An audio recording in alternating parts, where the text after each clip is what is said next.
മുറപ്പെണ്ണ് രചനാ സംഭാഷണം മൈഥിലി മിത്ര ഭാഗം 21. അനുമോനെയും കാർത്തികയുടെയും നിശ്ചയത്തിൻ്റെ അന്ന് കണ്ണൻ്റെയും ചുമ്മുവിൻ്റെ കൂടെ നമുക്കങ്ങ് നടത്തിയാലോ? എന്താണേലും അവരുടെ കല്യാണം കഴിഞ്ഞ് ഒരു 2-3 മാസം കൂടി കഴിയുമ്പോഴേക്കും ഇവരുടെ വിവാഹം നടത്തണ്ടേ? അപ്പോൾ നിശ്ചയങ്ങൾ രണ്ടും കൂടി ഒരുമിച്ച് നടത്തിയാൽ എന്താ കുഴപ്പം? നാരായണിയമ്മ എല്ലാവരെയും ഒന്ന് നോക്കിയിട്ട് ഉമ്മറത്തെ കസേരയിലേക്കിരുന്നു. അമ്മ പറഞ്ഞൊരു നല്ല കാര്യമാണ്, അങ്ങനെ വയ്ക്കുന്നതാണ് ഉത്തമം. സോപാനപ്പടിയിൽ ചാരിയിരുന്ന ദേവരാജൻ നാരായണിയമ്മയുടെ അഭിപ്രായത്തെ അനുകൂലിച്ചുകൊണ്ട് സംസാരിച്ചു. അത് തന്നെയാണ് നല്ലത്. ഇരു കൂട്ടരുടെയും കല്യാണം മാത്രം 2 ആക്കി വെച്ചാൽ മതി. ശിവനും കൃഷ്ണദാസനും അതേ അഭിപ്രായം തന്നെയായിരുന്നു. എന്താ സാവിത്രി നിന്റെ തീരുമാനം? ദേവകിയുടെയും മായയുടെയും ഗിരിജയും കൂടെ ഉമ്മറത്തൂണിൽ ചാരി നിൽക്കുന്ന മകളോട് അവർ തിരക്കി. എനിക്ക് കുഴപ്പമൊന്നുമില്ലമ്മേ, രണ്ടും നമുക്ക് ഒരുമിച്ച് തന്നെ നടത്താം. സാവിത്രി സന്തോഷത്തോടെ പറഞ്ഞു. എല്ലാവർക്കും ഇതേ അഭിപ്രായമാണെങ്കിൽ ഞാൻ ശേഖരനോട് ഇതേക്കുറിച്ച് സംസാരിക്കാം. എന്താ? സോപാനപ്പടികളിൽ അവിടെ ഇവിടെയുമായിരിക്കുന്ന കൊച്ചുമക്കളിലേക്ക് അവരുടെ മിഴികൾ പൊടുന്നനെ നീണ്ടു. ചെക്കന്മാരുടെ മുഖത്ത് പൂനില ഉദിച്ചതുപോലെയുള്ള പ്രകാശമായിരുന്നെങ്കിൽ ചുമ്മുവിൻ്റെ മുഖം മാത്രം അത്ര താല്പര്യമില്ലാത്ത രീതിയിലൊന്ന് കോടിയിരുന്നു. പരിഭവമോ പിണക്കമോ ദേഷ്യമോ സങ്കടമോ താല്പര്യമില്ലായ്മയോ പേരറിയാത്ത ഒരു ഭാവം. എങ്കിൽ ശരി, ഭക്ഷണം എടുത്തു വെച്ചോളൂ, കഴിക്കാൻ നേരായി. അതും പറഞ്ഞ് നാരായണിയമ്മ അകത്തേക്ക് പോയതും പിന്നാലെ മക്കളും മരുമക്കളും അവർക്ക് പിന്നാലെ കയറിപ്പോയി. ഉമ്മറത്തിണ്ണയിൽ മേലിടത്തെ കൊച്ചുമക്കൾ മാത്രം അവശേഷിച്ചു. എന്തടാ കണ്ണ, നിന്റെ മുഖം വാടിയിരിക്കുന്നേ? അടുത്തിരിക്കുന്നവനെ നോക്കി അച്ചുവാണത് ചോദിച്ചത്. ഏയ് ഒന്നുമില്ല അച്ചുവേട്ടാ, ഒരു കേസിൻ്റെ കാര്യം ആലോചിച്ചിരുന്നതാ. അവൻ പെട്ടെന്ന് മുഖത്തൊരു ചിരി പരത്തി. എൻ്റെ കണ്ണ, കല്യാണമൊക്കെ അടുത്ത സ്ഥിതിക്ക് ഇടയ്ക്ക് ഞങ്ങളുടെ കൊച്ചിനെ കൂടെ ഒന്ന് ഓർക്കുന്നത് നല്ലതാ. വിവേക് തൻ്റെ അടുത്തായിരിക്കുന്നവളെ മുറുക്ക കെട്ടിപ്പിടിച്ചുകൊണ്ട് പറഞ്ഞു. അപ്പോൾ മാത്രം മാധവിൻ്റെ നോട്ടം ചുമ്മുവിലേക്ക് പാളി വീണു. അത് ഒരു നിമിഷത്തേക്ക്. പെണ്ണെങ്ങോട്ടേക്കോ നോക്കിയാണ് ഇരിക്കുന്നത്. സങ്കടമോ അതോ പരിഭവമോ പിണക്കമോ അവളുടെ കണ്ണുകളിൽ അവൻ കണ്ടു. കണ്ണേട്ടനെന്നെ വലുതാകുമ്പോൾ കല്യാണം കഴിക്കണേ? ഒരു 7 വയസ്സുകാരി കുണുങ്ങി കുണുങ്ങി നിന്ന് ചോദിക്കുന്നു. അത് പിന്നെ പറയാനുണ്ടോ വേദൂട്ടിയെ? ഈ കണ്ണം പഠിച്ച് വലിയ പോലീസായി കഴിഞ്ഞാൽ ആദ്യം ചെയ്യുന്നത് എൻ്റെ ഉണ്ടാപ്പിയ കല്യാണം കഴിക്കണതല്ലേ? ആ 13കാരൻ്റെ മനസ്സിലെ ആഗ്രഹങ്ങൾ അവൻ അറിയാതെ തന്നെ അവിടെ തുടങ്ങുകയായിരുന്നു. അവൻ പോലും അറിയാതെ. എന്താ എല്ലാവരും കൂടെ? അപ്പോഴാണ് തറവാട്ടിലേക്ക് നിത കയറി വന്നത്. അവളുടെ ശബ്ദം കേട്ടതും പൊടുന്നനെ കണ്ണൻ്റെ നോട്ടം ചുമ്മുവിൽ നിന്നും തിരിഞ്ഞവളിലേക്ക് ചെന്നു. വെറുതെ എവിടെയായിരുന്നു നീ? അനിരുദ്ധ അവളെ നോക്കി കുശലം ചോദിച്ചു. നാളെ ഓഫീസിൽ ജോയിൻ ചെയ്യേണ്ടതല്ലേ, അപ്പോൾ കുറച്ച് ഡ്രസ്സൊക്കെ ഒന്ന് തേച്ച് വയ്ക്കുകയായിരുന്നു. അവൾ മുറ്റത്ത് നിന്ന് ഉമ്മറത്തേക്ക് കയറി അവിടെയുള്ള ഒരു തൂണിലേക്ക് ചാരി നിന്നു. നീ അറിഞ്ഞില്ലല്ലോ നീതേ? അനുവേട്ടത്തെ നിശ്ചയത്തിൻ്റെ അന്ന് തന്നെ വേറെ 2 പേരുടെ നിശ്ചയം കൂടി ഇവിടെ നടത്തുന്നുണ്ട്. ചുമ്മുവിൻ്റെ മുഖം അവളെ കണ്ടപ്പോൾ മുറുകിയിരിക്കുന്നത് കണ്ടതും പങ്കു പെട്ടെന്ന് ചാടിക്കയറി പറഞ്ഞു. അതാരുടെ നിശ്ചയാ? കാര്യമറിയാതെ നിത്യ തിരക്കി. ചുമ്മുവിൻ്റെ കല്യാണ നിശ്ചയം, അല്ലാതെ ആരുടെയാ? ഉള്ളിലൊന്ന് ഊറിച്ചിരിച്ചുകൊണ്ട് പങ്കു പറഞ്ഞു. അതെയോ, അപ്പം കല്യാണം ഉടനെ ഉണ്ടാവല്ലേ? എന്തായാലും നന്നായി. നിതയ്ക്ക് തുള്ളിച്ചാടുവാൻ തോന്നിയിരുന്നു. അവൾ ചുമ്മുവിൻ്റെ അരികിലേക്ക് ചെന്നിരുന്നു കൊണ്ട് അവളുടെ കൈകൾ കവർന്നു. ചുമ്മുവിന് സങ്കടം ഉണ്ടാവും, എന്നാലും സാരമില്ല. ഇതൊക്കെ എന്നാണേലും നടക്കേണ്ട കാര്യമില്ലേ? എനിക്ക് എന്താണെങ്കിലും വലിയ സന്തോഷമായി കേട്ടോ. വേറൊരു വീട്ടിൽ കയറി ചെല്ലുമ്പോഴെങ്കിലും നിൻ്റെ ഈ ആൺകുട്ടികളുടെ സ്വഭാവം ഒന്ന് മാറ്റാൻ ശ്രമിക്കുക. നിത അവളുടെ കയ്യിൽ നിന്നും പിടിവിടാതെ തന്നെ എന്തൊക്കെയോ പറഞ്ഞുകൊണ്ടിരുന്നു. ചുമ്mu വളരെ നിശബ്ദയായി അവളെ കേട്ടുകൊണ്ടിരുന്നു, യാതൊരു ഭാവവ്യത്യാസമില്ലാതെ. ഹലോ, എക്സ്ക്യൂസ് മീ, നിതേ, നീ എന്തൊക്കെയായി പറയുന്നേ? അപ്പോൾ നീ കാര്യങ്ങളൊന്നും അറിഞ്ഞില്ലേ? വിവേക് അവൾക്ക് മുന്നിലേക്ക് ആഞ്ഞിരുന്നുകൊണ്ട് ചോദിച്ചു. എന്ത് കാര്യം? ചുമ്മുവിൻ്റെ കയ്യിൽ നിന്നുള്ള പിടിവിട്ടിട്ട് അവൾ അവന് നേരെ തിരിഞ്ഞു. ആ പഷ്ട, അപ്പോൾ നിന്നോടാരും ഒന്നും പറഞ്ഞില്ലല്ലേ? ഉടനെ പങ്കു പൊട്ടിച്ചിരിച്ചു. വെറുതെ കിടന്ന് ചിരിക്കാൻ നീ കാര്യം എന്താന്ന് പറ. നിത അവനെ നോക്കി ദേഷ്യത്തോടെ നോക്കി. ചുമ്മുവിൻ്റെ കല്യാണം നിശ്ചയിച്ചിരിക്കുന്നതേ എൻ്റെ കണ്ണേട്ടനോടാ. അതുകൊണ്ട് അവൾക്ക് വേറെ വീട്ടിൽ പോയി താമസിക്കേണ്ട ആവശ്യമൊന്നുമില്ല. അവൻ ചിരിച്ചുകൊണ്ട് തന്നെ പറഞ്ഞു നിർത്തിയതും നിതയുടെ കണ്ണുകൾ പുറത്തേക്ക് മിഴിഞ്ഞു വരുന്ന പരുവത്തിലായിരുന്നു. അവൾക്കത് വിശ്വസിക്കാനായില്ല. പെണ്ണിൻ്റെ കണ്ണുകൾ പ്രണയത്തോടെ കണ്ണന് നേരെ അപ്പോൾ നീണ്ടിയെന്നു. ചുമ്മും കണ്ണേട്ടനോ? അവൾ ഒരു വട്ടം കൂടി എടുത്തു ചോദിച്ചു. എന്തേ, നിനക്ക് പൊട്ടുണ്ടോ? പങ്കു വീണ്ടും ആളെ നോക്കി കളിയാക്കി ചിരിച്ചു. ഹേ, ഞാൻ അറിഞ്ഞില്ല കേട്ടോ, ആരും എന്നോട് പറഞ്ഞില്ല. ഉള്ളിലുള്ള പകയെ പുറത്തേക്ക് കാട്ടുവാൻ മടിച്ചുകൊണ്ട് അവൾ വരുത്തി തീർത്ത ഒരു പുഞ്ചിരി മുഖത്തണിഞ്ഞു. എനിവേ, കൺഗ്രാറ്റ്സ് വേദ. നീത അവൾക്ക് നേരെ വലതുകരം നീട്ടി. ചുമ്മാ അവളെ വെറുപ്പോടെയും പുച്ഛത്തോടെയും ഒന്ന് നോക്കിയിട്ട് അവിടെ ഒന്ന് എഴുന്നേറ്റ് അകത്തേക്ക് കയറിപ്പോയി. മാധവ് എൻ്റേതാ, നിന്റെ അല്ല. അവൾ പോയ വഴിയെ നോക്കി നീത മനസ്സിൽ മുരണ്ടു. പെൺപിള്ളേരെ പോലെ നടക്കണം, അല്ലാതെ ഇതൊരു മാതിരി. നാട്ടിലുള്ള സകലമാന ഗുണ്ടകളെയും റൗഡികളെ നേരെയാക്കാൻ നീ ആരാ ചുമ്മു? ദേ, ഞാനൊരു കാര്യം പറഞ്ഞേക്കാം, ഇച്ചിരി അടക്കോ ഒതുക്കോ ഇല്ല, നീയെങ്കിലും പഠിക്കാൻ നോക്ക്.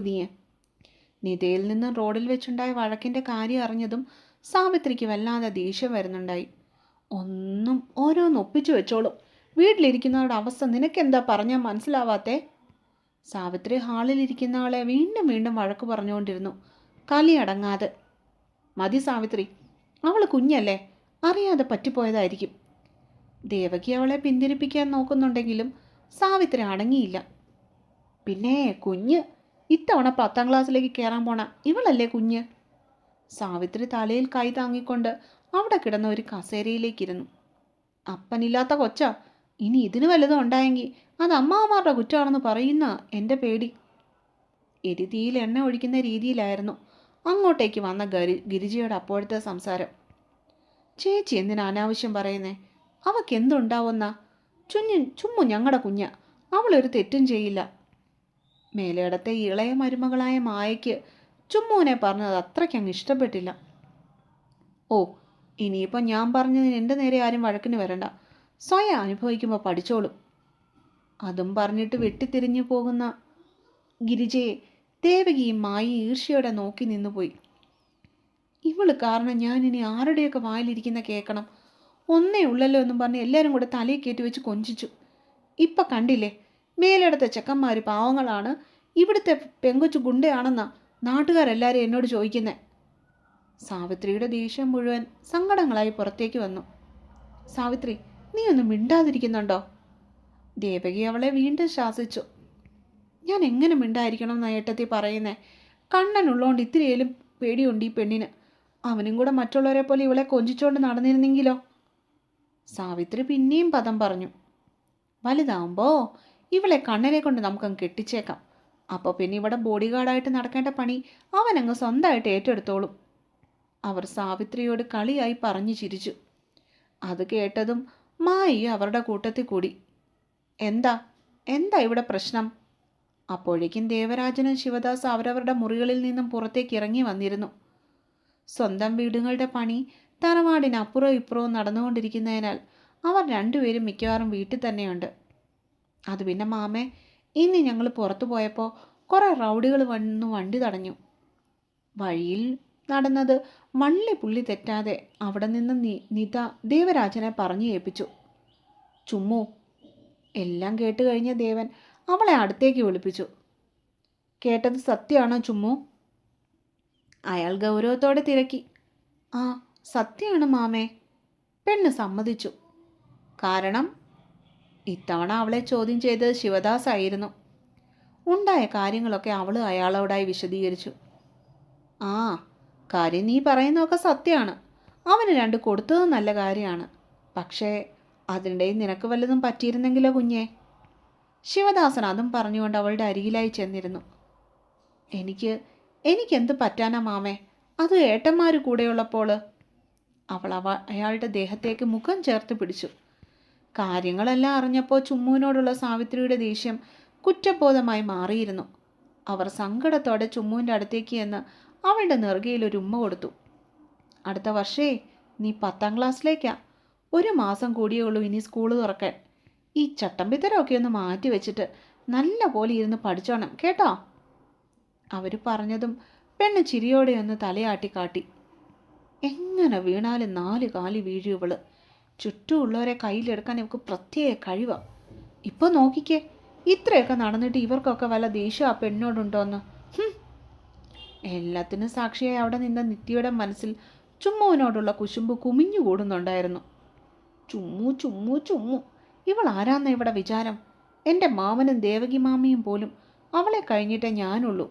എല്ലാവർക്കും അവളെ മതി. അവളെ ഇത്രത്തോളം സ്നേഹിക്കാൻ അവൾ ആരാ? ദേഷ്യത്തോടെ അവൾ നേരെ പോയത് മേലെടുത്ത് തറവാടിന് പിന്നിലുള്ള കുളത്തിലേക്കായിരുന്നു. കുളത്തിലേക്കുള്ള വാതിൽ തുറന്ന് അകത്തേക്ക് കടക്കുമ്പോൾ അവളുടെ മനസ്സിൽ നിധയോടുള്ള ദേഷ്യം ആളിക്കത്തുകയായിരുന്നു.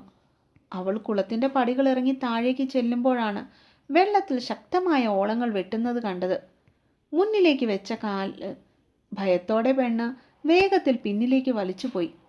പക്ഷെ അടുത്ത നിമിഷം അവളെ ആശ്ചര്യപ്പെടുത്തിക്കൊണ്ട് വെള്ളത്തിന് മുകളിലേക്ക് പൊങ്ങി വന്ന മാധവനെയാണ് നിധ കണ്ടത്. മാധവേട്ടൻ. വെള്ളം പറ്റിപ്പിടിച്ചിരിക്കുന്ന അവൻ്റെ ഉറച്ച നെഞ്ചും ചെറിയ താടിരോമങ്ങൾ നിറഞ്ഞു നിൽക്കുന്ന അവൻ്റെ മുഖവും ആ കുഞ്ഞു കണ്ണുകളിലെ തീഷ്ണതയെല്ലാം നിധയിലെ അവനോടുള്ള പ്രണയത്തെ ഊട്ടി വളർത്താൻ പോകുന്ന രീതിയിലുള്ളതായിരുന്നു. അവൾ ആ രൂപത്തെ കണ്ണെടുക്കാൻ നോക്കി നിന്നു. 2 മാസത്തെ വേനലവധിക്കാലം ദേവകി അമ്മായിയുടെ കൂടെ നിൽക്കണമെന്ന് പറഞ്ഞ് ഇങ്ങോട്ടേക്ക് വരുന്നത് തന്നെ ഈ ഉള്ളവനെ കാണാനല്ലേ? ചുമ്മൂനെ പോലെ മോഡേൺ ഡ്രസ്സൊക്കെ ഇട്ട് നടക്കണമെന്ന് ഉള്ളിൽ അതിയായ ആഗ്രഹം ഉണ്ടെങ്കിലും ഈ ഒരുത്തന് വേണ്ടിയല്ലേ താനതൊക്കെ ഉപേക്ഷിച്ചത്? അവൾ അതോർത്തുകൊണ്ട് നാണത്തോടെ പരിസരം മറന്നു ചിരിച്ചു. ഒരു കമ്മാര്യക്കാരിയുടെ അൽപായസുള്ള കിനാക്കൾ. നിതേ. പെട്ടെന്ന് കുളത്തിൽ നിന്നുള്ള കണ്ണൻ്റെ ഉച്ചത്തിലുള്ള വിളി കേട്ടപ്പോഴാണ് അവളൊന്ന് ഞെട്ടിക്കൊണ്ട് അങ്ങോട്ടേക്ക് നോക്കിയത്. എന്താ മാധവേട്ട? എങ്കിലും പതറിച്ച മറച്ചു വെച്ചുകൊണ്ട് അവൾ പ്രണയത്തോടെ അവനോട് ചോദിച്ചു. ആണുങ്ങൾ കുളിക്കുന്നിടത്ത് നിനക്കെന്താ കാര്യം? കയറിപ്പോ. ചെക്കൻ ആജ്ഞ കേട്ടതും മനസ്സില്ലാ മനസ്സോടെ അവൾ അവിടെ നിന്നും പടികൾ കയറി. മാധവേട്ടൻ എൻ്റെയാ, എൻ്റെ മാത്രം. വാശി പിടിക്കുന്ന മനസ്സിനെ അടക്കി നിർത്തുവാൻ അവൾ ഒട്ടും ആഗ്രഹിച്ചില്ല. ഇത്തിരി മുൻപ് കൺമുൻപിൽ കണ്ട അവൻ്റെ രൂപത്തെയും മനസ്സിൽ വിചാരിച്ചുകൊണ്ട് തുള്ളിച്ചാടി അവൾ വീടിനുള്ളിലേക്ക് നടന്നു. നേരെ മുറിയിലേക്ക് കയറുവാൻ പോയതും തൊട്ടരിയിലുള്ള മുറിയിൽ നിന്നും പങ്കുവും ചുമ്മുവും പുറത്തേക്ക് ഇറങ്ങിപ്പോകുന്നത് അവൾ കണ്ടു. അവൾ പോയെന്നുറപ്പായതും അവരുടെ റൂമിലേക്ക് ഒരു കള്ളിയെപ്പോലെ നിധ കയറി. ദേവയ്ക്ക് പറഞ്ഞ ഓരോ വാക്കുകളും അവളുടെ മനസ്സിനെ അസ്വസ്ഥമാക്കിയപ്പോൾ തമാശയ്ക്ക് പോലും നിന്നെ എൻ്റെ മാധവേട്ടൻ്റെ പേരിനൊപ്പം ചേർത്ത് വയ്ക്കുന്നത് എനിക്കിഷ്ടമല്ല ചുമ്മു. അവളിലെ കൗമാരക്കാരിയിൽ പക നിറഞ്ഞു. കാത്തിരിക്കൂ, പാസ്റ്റ് പെട്ടെന്ന് തീർക്കും കേട്ടോ. പാസ്റ്റും പ്രസൻറ്റും ഇടകലർത്തിയാണ് ഞാനിപ്പോൾ നിങ്ങളോട് പറയുന്നത്. അപ്പോൾ നിങ്ങൾക്ക് മനസ്സിലാവുന്നുണ്ടല്ലോ അല്ലേ? അപ്പോൾ സ്റ്റോറി ഇഷ്ടമായെങ്കിൽ ഒന്ന് റിവ്യൂ എഴുതിയിട്ട് പോണേ പിള്ളേരെ. അടുത്ത പാട്ടുമായിട്ട് അടുത്ത ദിവസം വരുന്നത് വരെ ബൈ ബൈ.